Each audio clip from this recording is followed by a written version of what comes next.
Hello, everyone, and welcome back to another episode of the Women's Sports Matter podcast. My name is Gianna Castro, and I am your host. Like I said last week, we're doing another interview because I keep getting so many wonderful people on the show that I guess I don't have to talk by myself for 40 minutes alone in my office. But I have another journalist on the show. Would you like to introduce yourself, please? Wow. I love that you have had guests on because it's a challenging thing to talk by yourself for 40 minutes. So yes. Shout out to the guests. I'm so honored that you invited me on.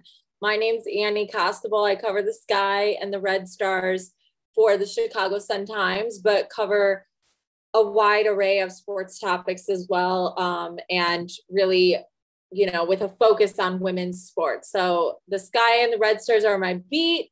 But I definitely get off beat quite often. And then I have a podcast of my own called Equal Play. So check that out, subscribe, like, comment, whatever the kids are doing these days. Yeah. Subscribe, rate on Apple Podcasts, do all those things, follow on Spotify. Rate the podcast, not like the podcast. That's the correct terminology. Yeah, there's a lot of different podcast terminologies these days that I can't even keep track of.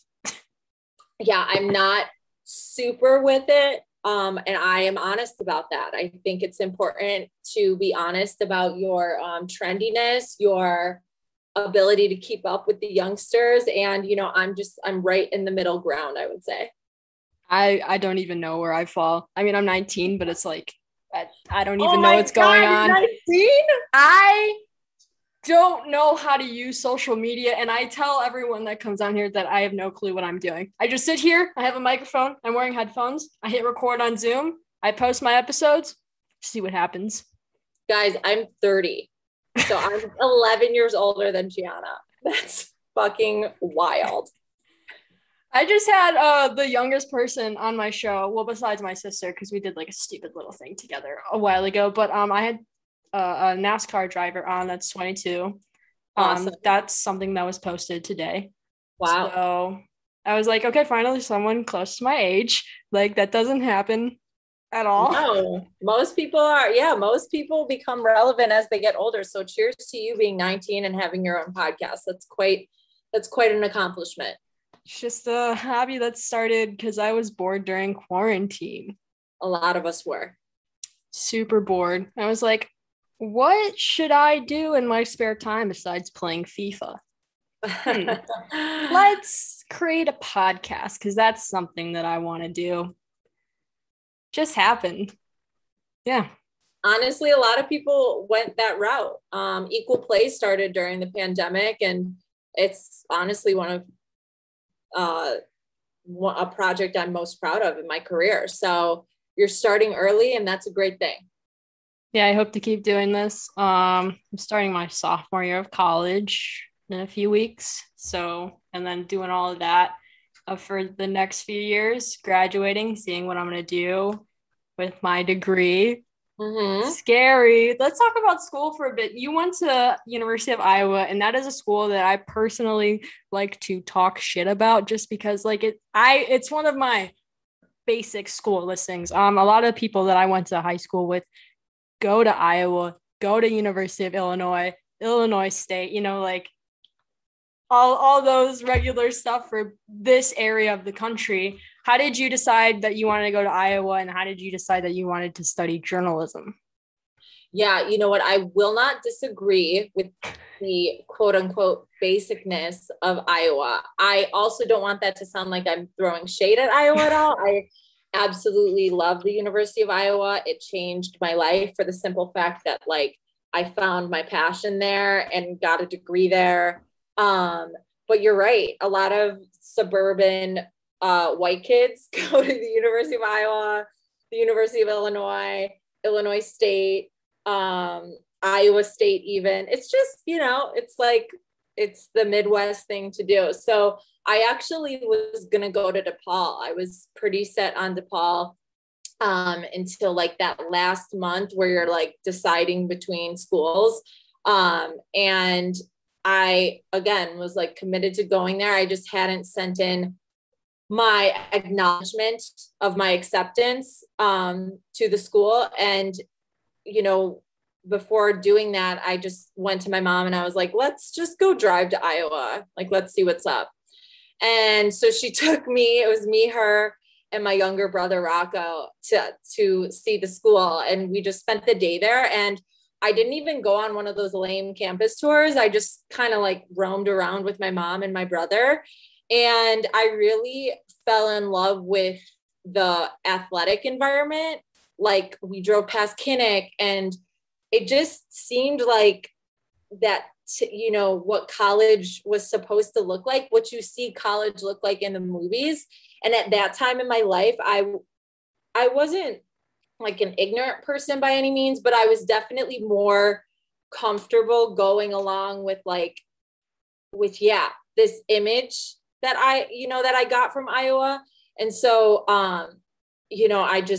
I decided that day, I was like, I'm going to come here. And then I got there and I definitely didn't have like the typical college experience. Like, I wasn't much of a partier. I didn't, get into like a clique or friend group. Like, I didn't do the sorority thing. And I kind of just, got through my 4 years. Definitely wasn't going to stay for a fifth year. I remember my final semester, I was not the best student, I will say. And so my advisor was like, if you have to come, you're going to have to come back for a fifth or another semester. And I was like, absolutely not. I'm like, I need to get back to Chicago. Like I'm not coming back for a fifth year or even half a semester. What do I have to do? And I remember my last semester of college, I was taking like so many credits because I had to take a couple makeup courses just to graduate on time. So that's in a nutshell, my college experience. I will say I loved my professors. I loved the friends that I made at the Daily Iowan. There's some of my friends that I still am in touch with, now. And I'm really thankful for my experience at Iowa, but it definitely is, a little Stepfordy, a little bit of like the typical Big Ten college campus, and everything that includes. Yeah, I know. I don't mean that like a shade. It just, I wasn't like, college was not the best years of my life.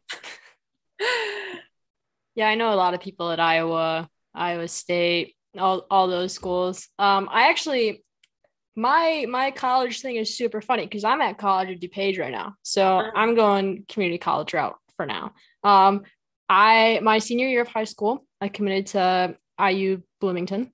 Mm-hmm. And then I was like, wait a minute, $50,000 to go there and I didn't get any scholarships for them? I'm going to go to COD. Freshman year happens. I apply all these schools, get into most of them. I have my heart set on UConn. I go to Connecticut. I hate it so much. And I already I rejected all my schools by then except for Loyola. Then I was like, okay, I did that. So I guess I'll go to Loyola. Flash forward to 2 weeks ago. I take my commitment away from Loyola and I'm going back to COD for another year. So I'm going to graduate there with my associates and then transfer somewhere. I'm thinking about going to look at Iowa and Iowa State, maybe Wisconsin, Madison. Kind of want to look at like Utah and Arizona State just to see what's out there because I want to leave the Midwest. There's nothing wrong with the Midwest. Well, there is, but I think I don't want to see cornfields. I'm kind of tired of looking at cornfields, especially being in the burbs. You don't see that in the city. At least I don't think you do. No. I mean, the city is like an entirely different buildings. World. Just buildings. Yeah, the city is nothing like the suburbs. No. I was like, I kind of wish I grew up in the city. Maybe I'd be more comfortable with going to a place like Loyola. It just didn't work out, Yeah, I mean, the city's not for everybody. And I think a city school is different from a school like Utah or Arizona State or, UConn or these others that you mentioned. And that when you're on a college campus like that, college is everything. You get like, again, it's like brings you to that movie setting kind of. And there is something really special about, for better or worse, going through that experience. It is an experience, and everyone's is different. And I wouldn't trade mine at Iowa for all the money in the world. I went there. It was very defining, but you know, everyone's got their own path. Yeah, it's really hard to pick a school. If anyone listening is younger than me, I don't know why, I don't know my audience demographic at all, but, or if you're just like looking for schools, it's super hard. Like I've applied to over 20 schools in the past 2 years just because I don't know what I wanted, where I want to go. And I'm still trying to figure it out. Like private schools, public schools, schools in the city, schools in the suburbs, schools that used to be agricultural schools like UConn. I figured out the hard way that I didn't want to go to school somewhere. Like I flew to Boston, then drove to Connecticut to figure out in 2 minutes. Within 2 minutes of my tour, I was like, oh my God, I hate it here. I'm not going here. And it was my dream school since I was little because of UConn women's basketball program. That I was like, I want to go to school where these people are successful. That's my college story so far. It's great. Yeah. I mean, I will say, I think there's a lot of validity in trusting like your instincts, and sometimes taking like the pressure out of a big decision like that by simply trusting your instincts. You know, I think part of the challenge of making a big decision like that is like the weight of all the expectations from everybody else about your decision. And if you just take a step back and realize that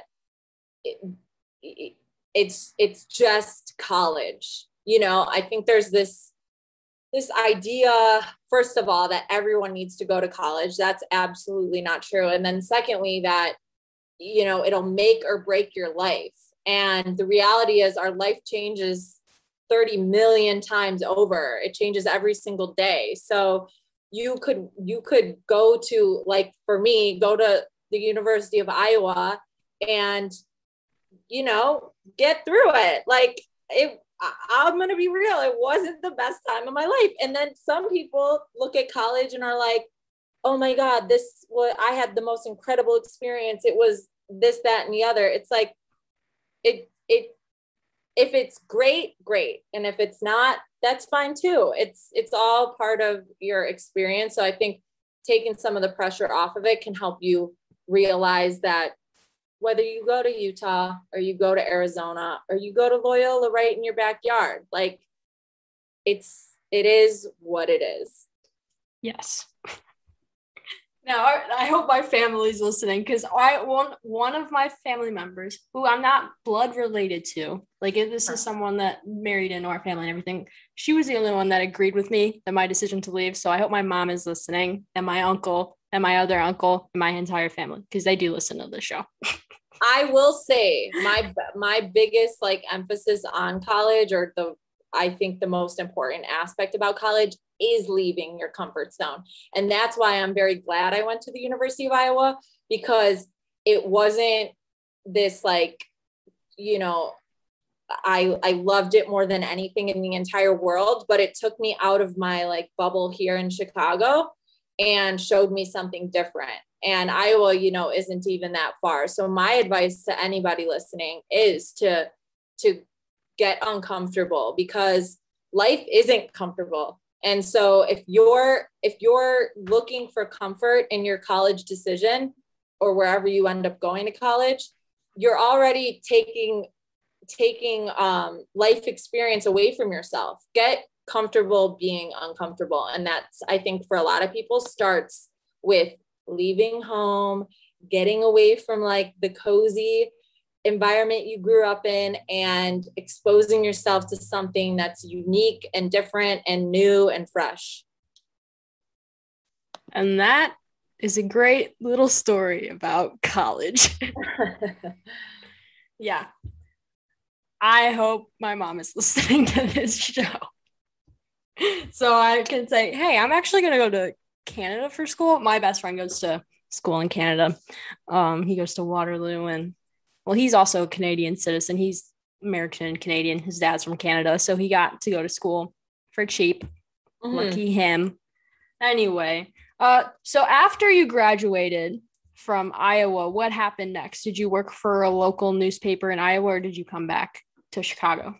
No, I actually didn't start working in the newspaper business until I was 26. So I, during my college experience, worked in broadcasting. I wanted to be in broadcasting. It just came kind of natural to me. I felt comfortable, talking on air. I'm quite comfortable talking in general. So I thought, okay, this is the avenue of the business that's for me.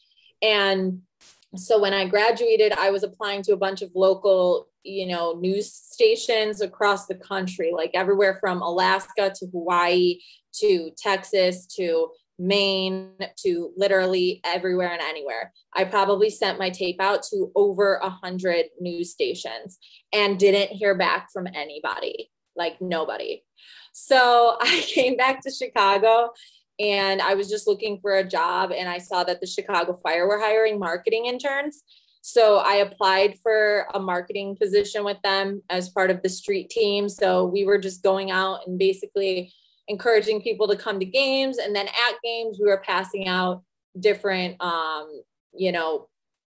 don't know, not content, but, game memorabilia, like talking to fans, signing fans up for different things, to just basically create a buzz around the Chicago Fire. So while I was at the Chicago Fire, my boss, he knew my background in broadcasting, and he was like, how do you feel about being our on-field MC during the halftime show? And I was like, oh my God, I would love to. Like, no problem. That sounds great. So while I was doing that, I met someone who was working for the Chicago White Sox, and as part of their street team, which is the, what are they called?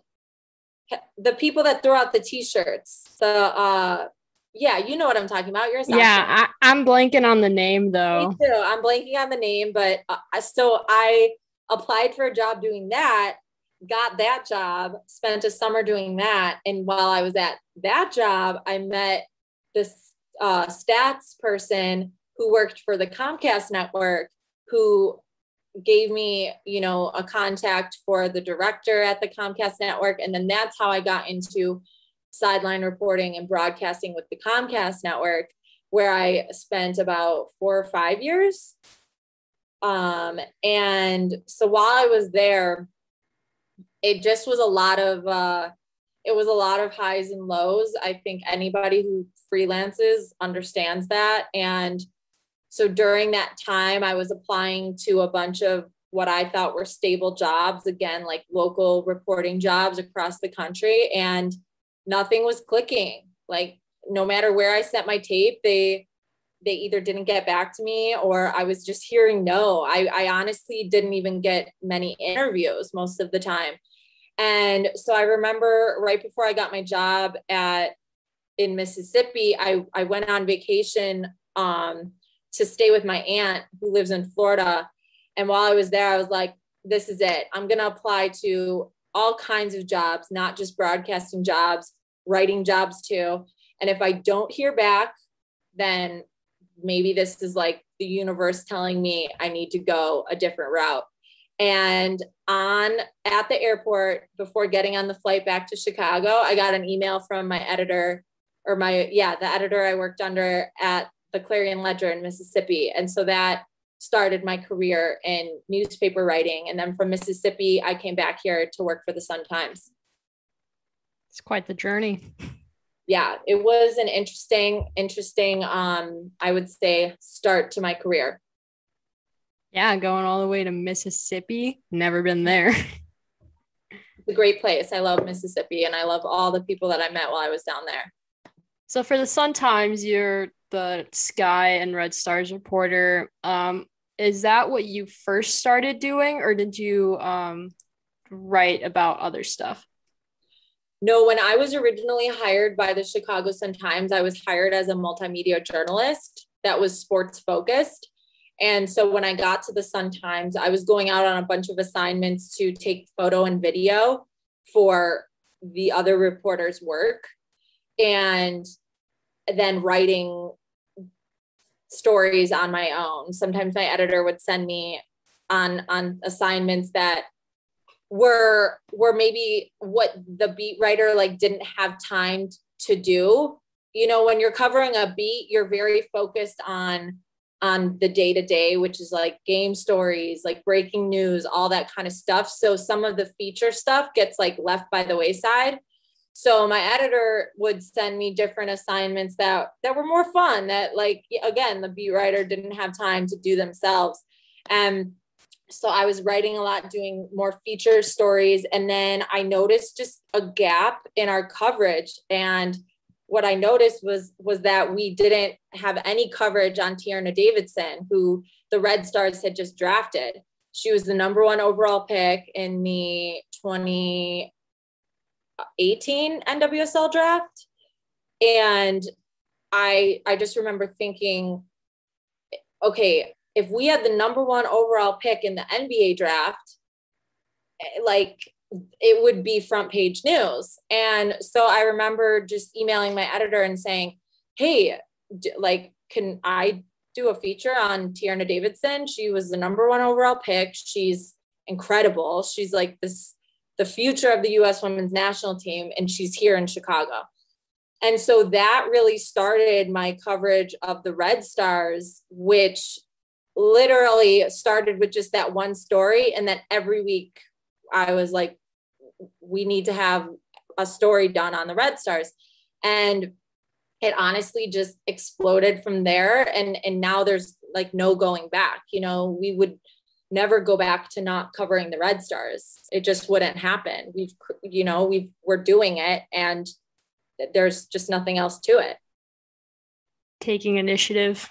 Yeah. I mean, I think that's like a huge key for youngsters coming up, is when you see a gap or a break in coverage or a break in the space that you're trying to break into, take up that space, like pitch something new, come up with whatever's missing, and create your own niche. Yeah, the whole reason I started this podcast, because I realized like women's sports coverage is terrible in terms of mainstream media. So I thought I might as well talk about my own stuff. But anyway, I am a huge Davidson fan. Ever since she was picked for the Red Stars, I was excited. She definitely is the future of the U.S. women's national team, and the Olympics truly proved that. I want to get your thoughts on what went down in the Olympics, if you were watching any of those 3 a.m. games. I think that it's hard for average fans to understand when the U.S. women's national team loses, because average fans know them as this like unstoppable force that only wins gold, only wins World Cups. Yeah. That the reality is, like, Sweden is a really good soccer team. Mm-hmm. Like, they were outmatched. It was clear. You know, Canada also great soccer team. Like, so my take on them winning bronze and not winning gold is I guess more relaxed, in that I see them as more human, or more, capable of error than I think a lot of people give them like credit for, or allow them to, or see them as capable of losing. So to me, watching that team struggle, quote unquote, struggle more than we're used to seeing them struggle, I think just proved that there is a shift going on within that team, that there are older players that are transitioning out of the team. And there is a new coach, Vlaco, who, everyone had extremely high expectations for. And now there's these question marks surrounding the team. And that's not a bad thing. I think what's exciting is that the future is still just as bright as it's ever been. And that's because of players like Tierna Davidson. It's because of, these young players that are coming up. And also, Julie Ertz's of the world and the players that are still going to be around for a long time. Crystal Dunn, like there's so many players that still have many years to go with this team. And that's exciting too. So I don't know. I look at it more like the future is exciting and not like, oh my God, they didn't win gold. What the fuck is going on?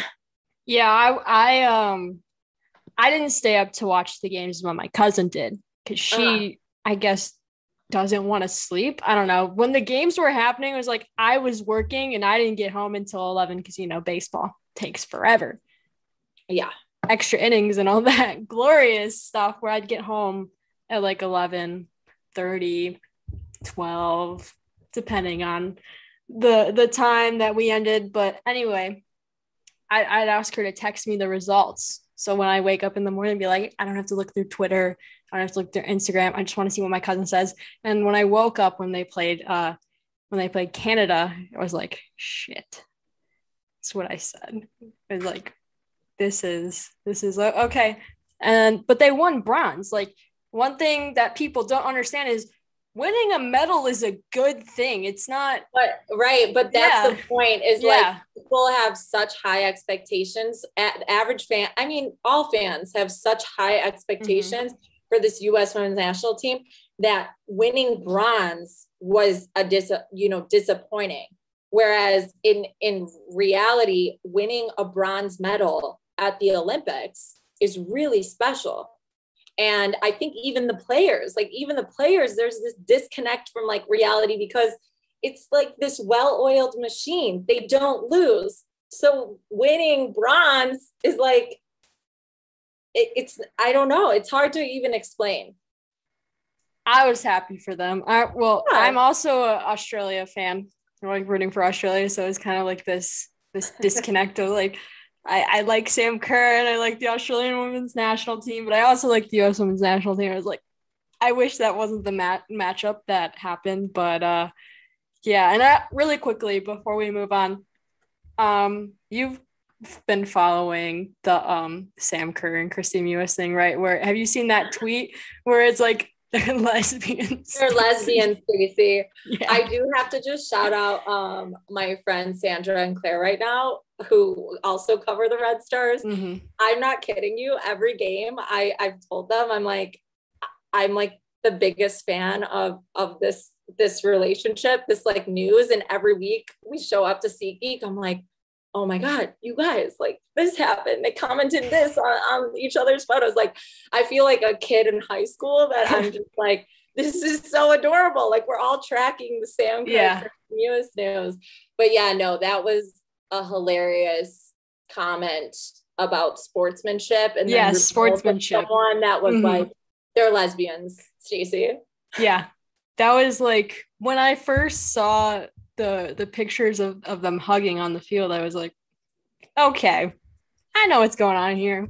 Well, my take is like, even if you didn't know, like the T on Christy and Sam, they don't, like, that doesn't look like sportsmanship. They definitely look like they're either great friends or like more than that, So I thought it was interesting the way like mainstream wants to portray like Team USA. Look at sportsmanship examples. What?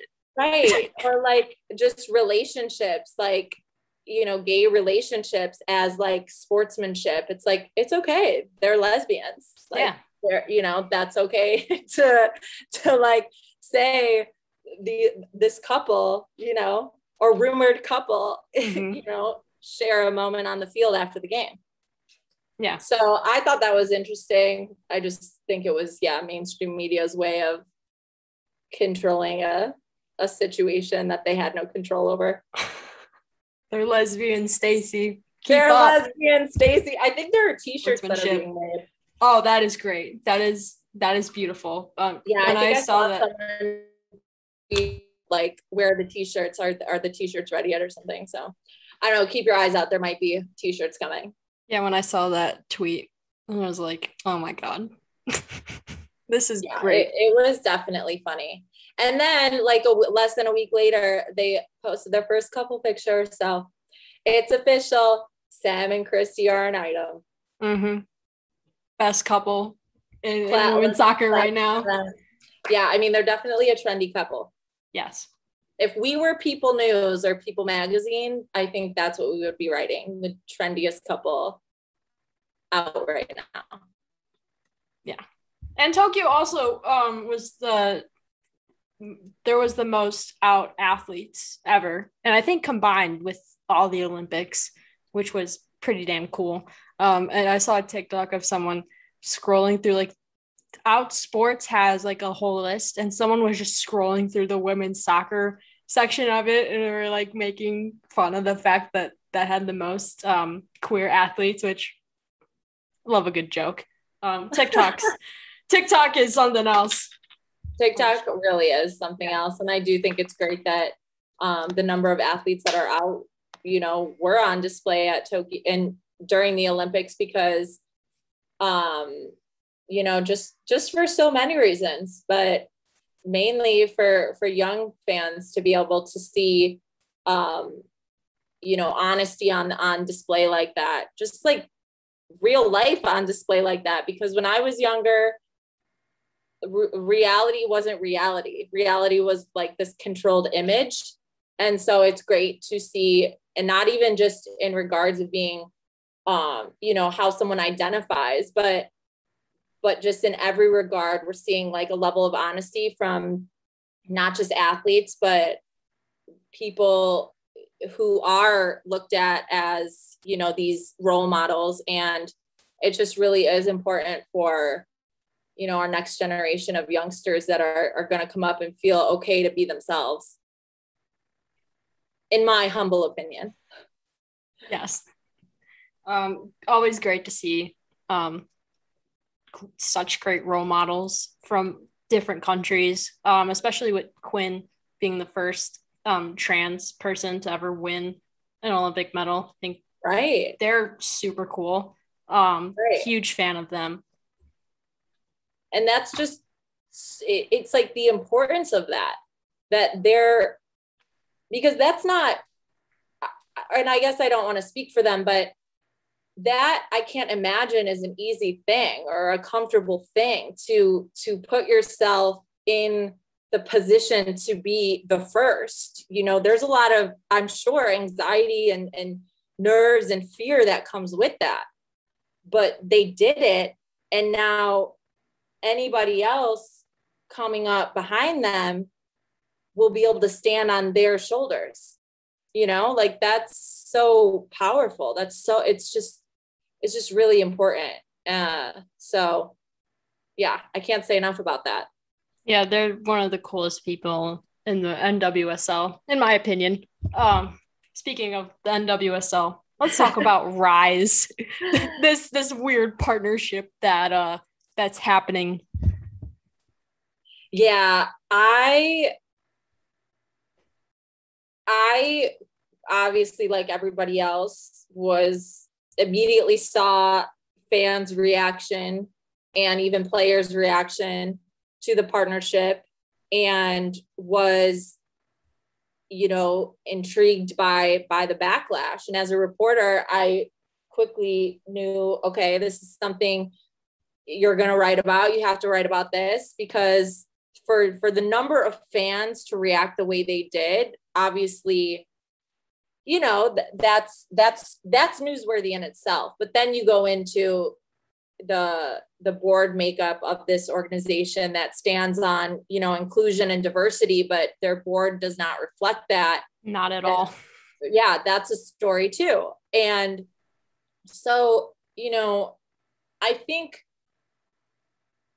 fans seem to be upset about the lack of transparency that's been provided by the NWSL. And I don't think anybody is saying that the NWSL needs to go through the fans to make decisions like this, but there's an issue that fans have and players too, in the fact that this partnership was established, but there was no comment or acknowledgement of the lack of diversity on the board, of the founders' ties to Donald Trump, all of these things that the league claims it does not believe in, but then they're aligning themselves with an organization that's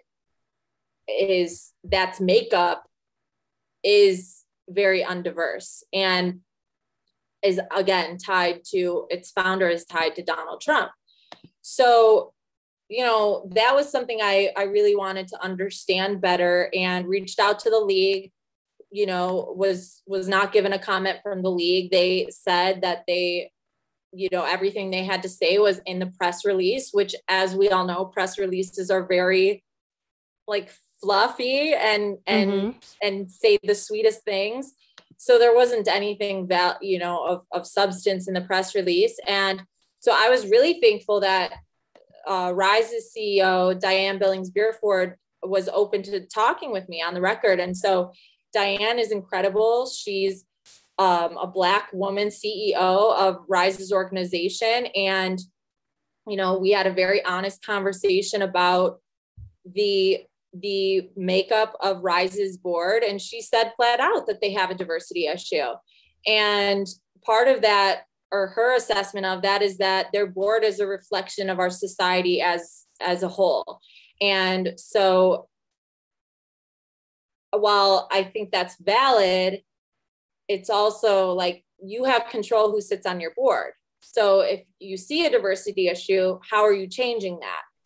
And so they did have a vote recently to expand their board and are looking to include more women. Both of the women she mentioned are white women, Lisa Baird and Kathy Engelbert.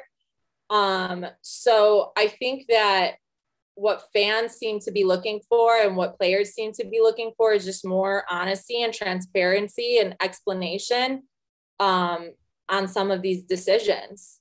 And they haven't gotten that. So I think that's where a lot of the discomfort has come from and a lot of the distrust has come from. And I will also say, Rise has done great work in the community with other organizations and other teams. And it sounds like they will do great work with the NWSL. But the issue still stands. Your board has little diversity on it, and you cannot hide from that. So I think that that's what fans, are confused about. Yeah, when you have an all-white board, that's not really diverse, not even close. And they aren't an all-white board. There are, a few black men, or a couple black men and a few men of color in total. But there are no Black women on their board. There are no women of color on their board, and there are only 2 women on their board. So that, is problematic when you're talking about a women's league, and also a women's league that's trying to establish more inclusivity and diversity. So, yeah, the NWSL this year has been, I don't want to say problematic.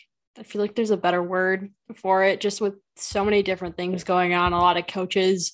I read a tweet today is like 40% of coaches have left their position this year or this season or something like that. Something with the number 40%, with a coach leaving Washington Spirit today. And then do you know anything about the lights issue with the Portland Thorns goalkeeper and the Louisville Stadium? I don't know that much about that, but that's a thing that happened recently. The incident in Houston with Sarah Gordon, just so much. Oh, and the terrible refs. That's another thing.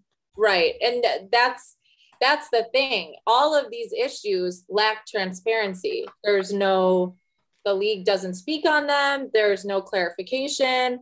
They just say what they say and then are done talking about certain issues. And that's a problem for fans, and it's a problem for players.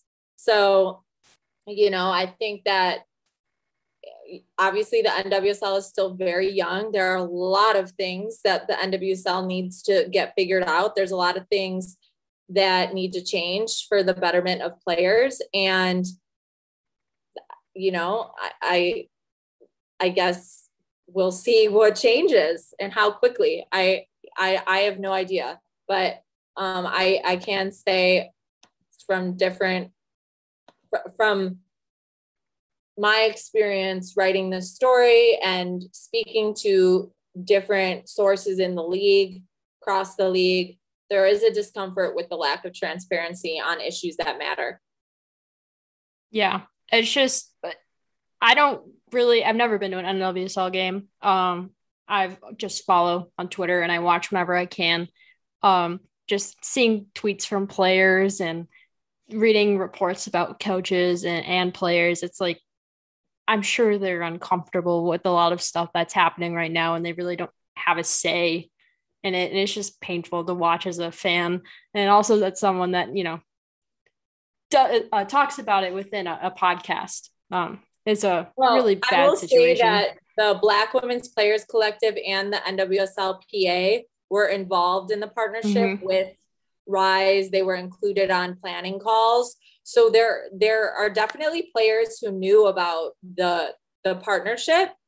It's just there hasn't been any clarification from the league on why every team, every owner, every coach wasn't clued in on this partnership or couldn't speak to their feelings on this partnership. Yeah. I want to talk about your article about Diamond to Shields, the Chicago Sky, and how did you feel during that 7-loss streak back early in the season? Oh my gosh. Well, I don't want to compare my experience at all to that of the players and coaches. They're actually in it, they're the ones who are fighting day in and day out to get a win. Like I can't relate to their experience at all, but I will say my experience as a first time beat reporter covering the Sky, this is my first year covering the Sky as a beat reporter. It was not super fun. Like nobody likes talking after losses, and certainly nobody likes talking after their 7th straight loss. So it was challenging to, go into interviews every day and ask like what the problem is, like what needs to change, etc. Because like clearly they're figuring out what the problems are, what needs to change. And, looking back, players and Coach James Wade kept stressing, like, once the team is healthy, it'll be different. And I think when teams are losing, there's always not excuses that are made, but there's a justification as to why they're losing. So as a reporter, you're like, okay, yeah, I get it. Like Candace Parker's injured, Allie Quigley's injured, but you have to, why aren't you winning without them? Like it can't just be you win when they're healthy, and if they're not healthy, you lose. Like, that isn't the making. That doesn't set up like the makings of a championship team, which was the expectation for this team going into it. So it was not like my funnest work experience, but again, it's not about it being fun. You're doing a job. And so I think it was still entertaining. I mean, we still got good stories written. It was, you still do your job, but that 7-game losing streak was definitely an interesting time to be covering that team, and nobody was happy. It was a very stressed, unhappy environment. But I will say, as like unhappy as they were with the results, that team never got disconnected from each other. Like the energy remained tight knit. The support remained there. There was never a time when players or James Wade was pointing fingers or seemed disjointed in their message about what this team was capable of. So I think that was something that kind of, established the fact that they were going to do something special. This was going to be a good year. They just needed to figure it out. It kind of seems like they did, but not fully.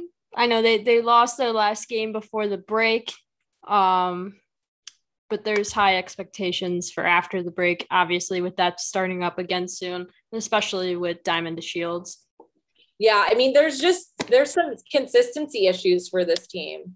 They have not been the most consistent, and they've turned around their defense quite a bit this year, but they have trouble playing a full 4 quarters, finishing possessions.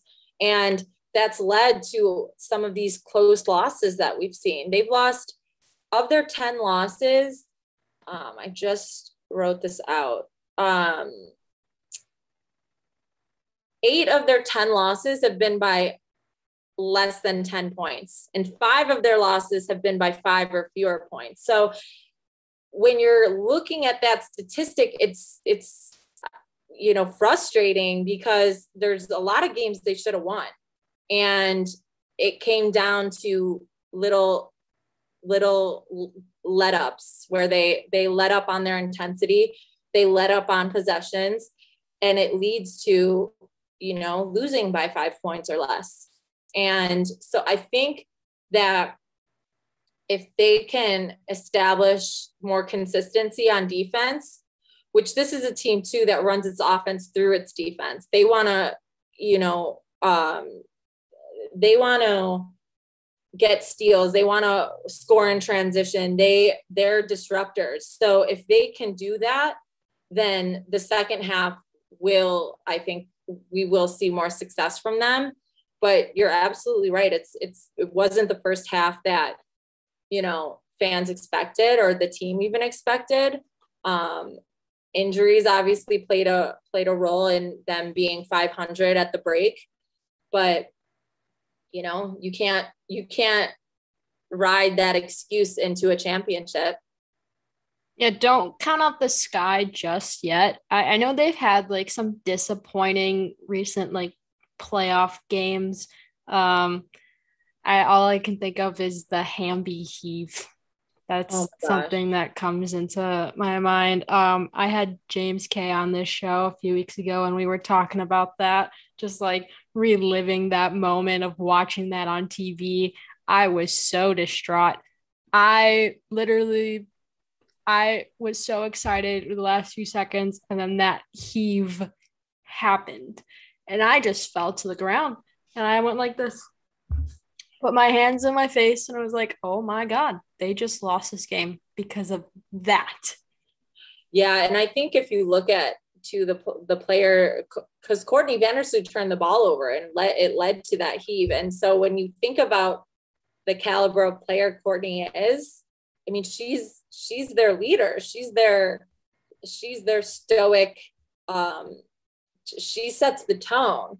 So I think that made it even more sad or more frustrating, because you expect Courtney to lead you to the victory, not be a catalyst for, a heartbreaker like that turned out to be. So, I think that all of those experiences lead a team to a better understanding of what it takes to get big wins like that, what it takes to win a championship. So, everything happens for a reason. I hate to use such a cliche like that, but it really is true. And especially when it comes to, navigating the playoffs in professional sports, losses don't get chalked up as meaningless. Like, that loss it shaped who this team like transitioned into and continues to transition into. And then you add the experience of Candace Parker, and now, Stephanie Dolson, who just won a gold medal. Like, all of these Stu and Dor Fall, like, all of these women's experience, for better or worse, is shaping, and contributing to whether they won't win a championship. It's very well said. I'm excited to see what happens. Hope, they climb up the standings a little bit. I don't expect them to be first that's not something that I don't think it's going to happen. And they don't need to be. I mean, Yeah. whether they finish first in the league or like that, it's not about that. If they're in the playoffs, like I think this team is very capable of making a deep run in the playoffs, and they don't need to be number one in the league to do that. They do not. I want to talk about one of your other articles, the story about the football player with CTE. That's something that I have been learning a little bit more about recently, just because I just think it's so interesting that people don't understand what's happening with people that play football. And I think my sister, she's 15. She a long time ago was like, I want to play football. I want to be out there. I want to have the pads and everything. I was like, it's dangerous. It's something that can have such an awful effect on you. And I really enjoyed reading your story. It was great reporting. Can you talk a little bit about that story? Yeah. So CTE is kind of still, I mean, it is still like this taboo 3 letters, this taboo health issue that's affecting athletes. And so this one was challenging to report on because there's a family that lost a loved one to this disease. And there's a lot of people that, like this, one of the doctors and, I spoke to said that to want to turn a blind eye to the effects of traumatic sports injuries that are higher in a sport like football. And so, reporting on a story like that, you definitely are, it's a juggling act because you're sharing someone's very vulnerable experience and also sharing facts about this disease and what doctors say about it, and trying to bring it all together to, share someone's story and do it justice. And so, I think what was important about sharing a story like this and sharing any story that involves CTE and someone who dies due to CTE is that this was a person and they were in pain. Like CTE really changes who a person is and who a family, the loved ones know that person to be. And that's really extremely heartbreaking. Mental health is not something that we as a society talk enough about. And seeing a loved one go through a mental health struggle is just, it's indescribable, the pain that comes out of that. So I think that, when it comes to how we acknowledge CTE, I just think I think it's important to have more, again, transparency. I'm going to bring that word back up, but, Kyle's family said that they think he would have wanted to play football had he known that this was a risk involved, but they know he wouldn't have wanted to play in college. And so I think there needs to be more honesty and more honest and open conversations about CTE and what youngsters are signing up for. I think that kids will blindly follow the people that they love and what they suggest for them, what they think is a good idea, what they want to see them succeed in.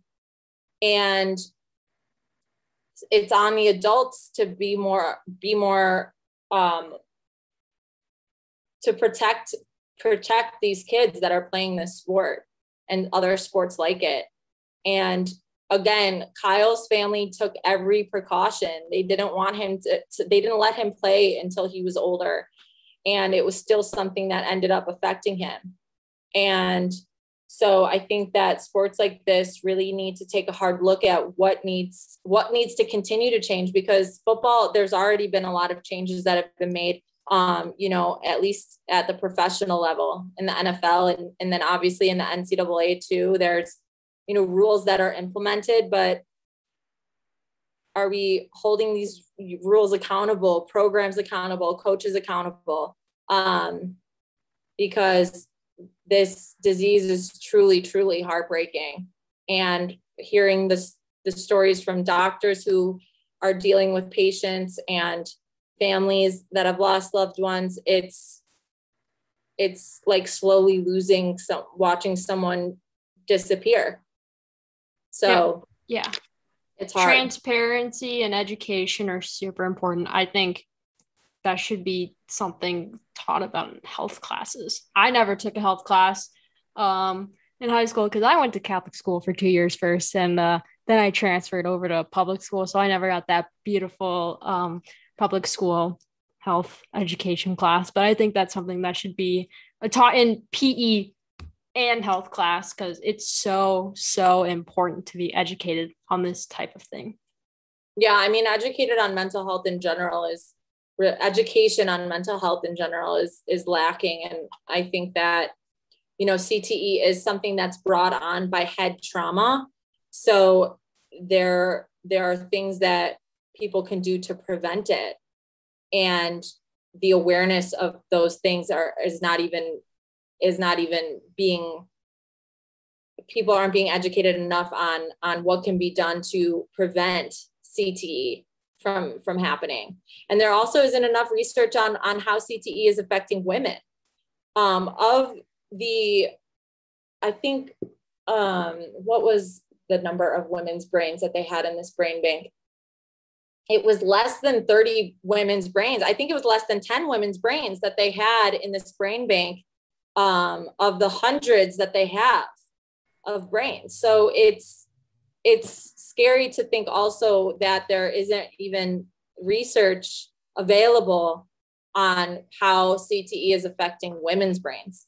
So that's also something that needs to change, especially for women's soccer players, because obviously, concussions are a large part of the game. So the challenge is, though, that studies can't be done on a person's brain until they're no longer here. So there are a number of professional women's soccer players who have agreed to donate their brains after they die. So, it's just something that is this elongated process. There's not an unlimited number of brains to study. Yeah, that's upsetting that's the number of brains that they have compared to the men's. That's absurd. To say the least. It's another reflection of our society as a whole. Like we're not even investing in women's sports the way we should. So how are we going to assume that a brain bank that's spent X amount of years to collect these brains, that any of them are going to be women? I was shocked that any of them were women. So it's something that, again, needs to be talked about so that more people are conscious that this is something that needs to change, that, then maybe people will be more inclined to donate their brains after passing. It's a very interesting and heartbreaking subject. Yeah. To move on to end on a lighter note, I should say, I want to ask you what it's like, a day in Annie's life, beat reporter edition. So what do you do day to day? I know you go to games. I know you spend some time writing. Do you have any free time? I think that's also a question. I have a lot of free time. I feel like I've come to a place in my life where I understand the importance of work-life balance. Mm-hmm. I think some weeks are more challenging than other in that regard. Like last week, I know we were trying to have this conversation, and it was a really, really busy week. Like every day was stacked from top to bottom with interviews and writing and then games. And so every week is different, but I'll say, understanding a work-life balance is really important for me. So I prioritize that. And, day to day again is different, but I guess a standard day in season with the Red Stars in the sky, both, in season at the same time, will include interviews with players and coaches, writing a feature or two for our Sports Saturday edition, writing breaking news that happens that day, writing, any just update story for the day, and planning, projects that you want to work on down the road. So it's really a juggling act, and some days are easier than others to juggle.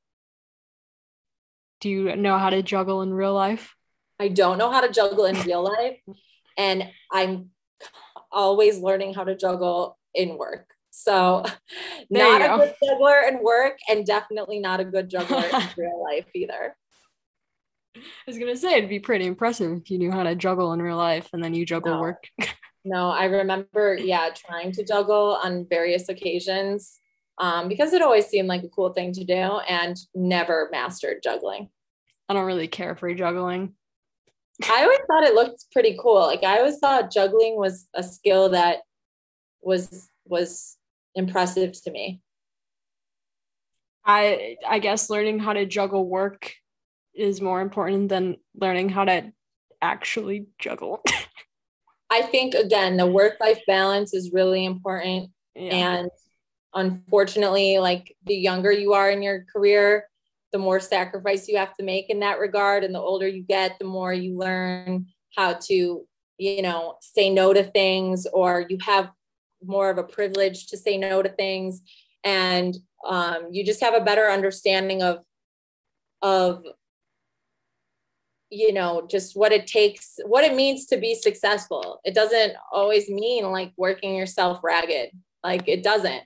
Even if you love your career, like, that's not what it means. You have to, I think, you find a balance in whatever it is that you do. Well said, and a great way to end things. Where can people follow you on social media? Yeah, I'm just at Annie Costabile on Instagram and Twitter. So, my last name is a little confusing to spell. It's not a simple like Smith or Wells or, I don't know, Jones or something, but yeah, go to the Sun-Times and check out the Chicago Red Stars content. And if you're interested in following me, you could just, look up my name there, and I'm on Twitter and Instagram, and just, talking shit and trying to get by. Yeah, I will link down all your socials and your profile from the Sun-Times, where people can read your various amounts of work like I did last night. I read a lot of articles last night and was very surprised. Oh my God, I'm so honored. And everyone listening, please subscribe to the Sun-Times. Local journalism is so important, and I'm not just saying that because I work for the Sun-Times. It just is. Like, it's not the same as tuning into CNN or ESPN or, any of these other national platforms. Local news is important. So subscribe to the Sun-Times. Is there anything else that you want to shout out? No, we've got some great coverage coming up, and this weekend's Sports Saturday, the Sky start the second half of the season on Sunday, and you can follow all of the Red Stars and Sky coverage at the Sun-Times. We keep things fresh, and yeah, there's a lot to follow. So just check out the Sun-Times. All right, it's time for my little ending spiel. It's I change it from time to time because I refuse to script this show, and if I ever have to script anything, I will throw something at this wall. I'm kidding. But I don't do well with reading scripts. It's not my thing. I just be authentic, whatever it takes to be yourself. I think that's what people should do more of. Alrighty, so time for my social medias because there's a lot. Get ready for this, everyone. You can follow me on Twitter and Facebook.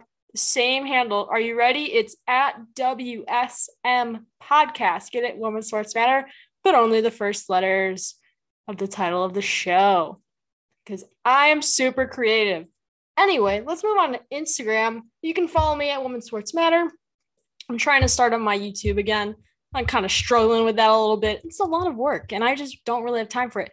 But you can subscribe to my YouTube channel. It's the Women's Sports Matter podcast.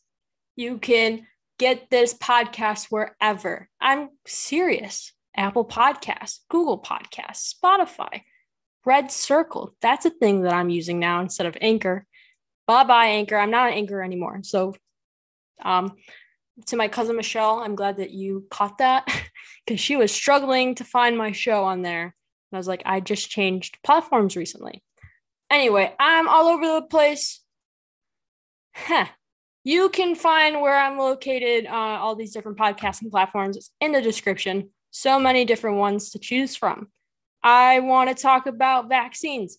50% of Americans that are eligible to get vaccinated are vaccinated. That's super cool, but that's not good enough, I don't think. So I'm asking you nicely. If you want to go get vaccinated, there's links down below. Type in your zip code or your address. You will be shown where the nearest vaccination site is to your house. Also, there's a link down below to register to vote if that's something that interests you. For all my California listeners, the recall election is happening in September, I believe.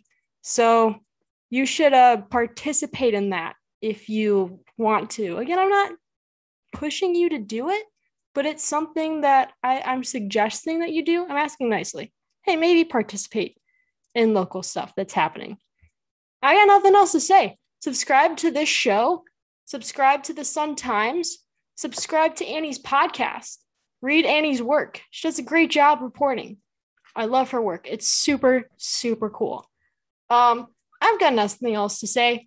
I'm going to go relax now. It's almost school time for me, so I'm kind of chilling these last few weeks. I really have nothing else to say except go White Sox, go Red Stars, and go Sky. I'm assuming, Annie, you agree with me with those statements? Absolutely. Well, I'm unbiased on the Red Stars in the Sky, so I'm not going to say go Sky, go Red Stars, but I will say go White Sox. So yeah, go White Sox. Go White Sox. Go White Sox. To all the Cubs fans out there, do you like brooms? Because I do.